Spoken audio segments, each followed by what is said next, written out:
Welcome back to Brayles Channel. Nagbabalik po tayong muli para sa panibagong payout updates na para po sa inyo. Alam niyo po ba na may lugar na naglabas ng schedule hindi lamang sa social pension payout, kundi pati na rin ang pagbibigay ng birthday at cash gift sa kanilang mga senior citizens, solo parent at PWDs. Kung naghihintay ka pa rin ng iyong payout ay baka isa na rito ang iyong lugar sa aking babanggitin. Kung saan ang mga ito at kailan ay yan po ang ating ibabahagi sa.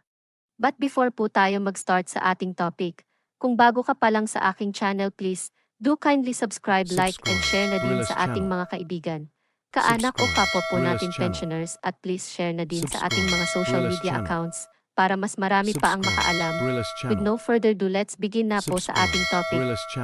Just in. Local at National Social Pension Plus birthday at cash gift payout updates as per schedule from December 26 until December 30 of year 2024. Saan kaya ang mga ito? Buong detalye alamin.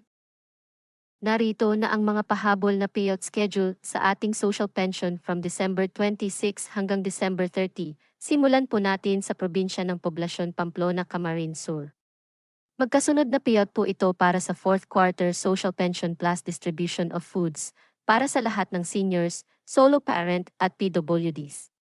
Nakaschedule po ang inyong payout this December 28 para sa Barangay Burabod, San Rafael, San Gabriel, at Barangay San Isidro. On December 29 naman nakaschedule mag-payout ang Barangay del Rosario, Poblacion, Patong, Cagbibi, at Barangay Cagbunga na gaganapin sa bawat barangay covered court. Ang sumunod naman ay sa probinsya ng Santa Maria, Bulacan. Nakaschedule na po ang inyong payout this December 27 na mag-start ng 8 to 12 ng tanghali. Kabilang dito ang Barangay Bagbagin, Kamangayanan, Lalakhan, Kaypombo, Emparang, Santa Cruz, Poblacion, Santa Clara, Santo Tomas, San Gabriel, Tumana at Barangay Manggahan. Ang sumunod naman ay sa probinsya ng Majayjay, Laguna. Nagbigay ang lokal ng pamahalaan ng Christmas cash gift ang mga seniors na hindi nakatanggap ng social pension. Ang next naman ay sa probinsya ng Barangay Suludpan, Bacong Negros Oriental. Nakaschedule na po ang inyong payout this December 27 na gaganapin sa Suludpan Gym na mag-start ng 1:00 ng hapon. Samantala, ang probinsya ng Tarlac City ay nakapagbigay na rin ng kanilang social pension sa 1,254 beneficiaries.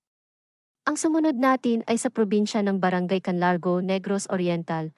Nakaschedule na po ang inyong payout this December 27 na gaganapin sa inyong barangay covered court na mag-start ng 8 to 12 ng tanghali. Kasama rin dito ang Barangay Basak, Kalasgaan at Barangay Cambulao.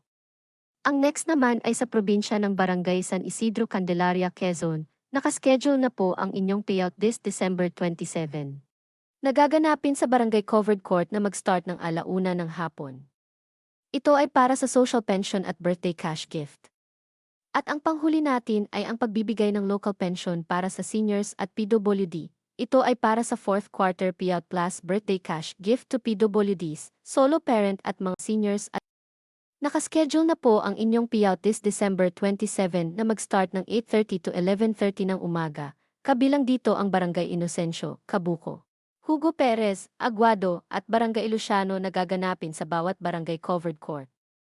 At sa hapon naman gaganapin ang payout ng Barangay Lapidario, San Agustin, De Ocampo, Osorio, Conchu, Gregorio, Cabezas at Barangay Ilaliana na gaganapin sa barangay covered court. That's it. Ito pa lamang po ang mga nagpahabol ng kanilang payout schedule as of this date. Manatili po kayong nakatutok sa aking channel para sa mga paparating na payout schedule at iba pang impormasyon na para po sa inyo. Marami pong salamat and God bless everyone.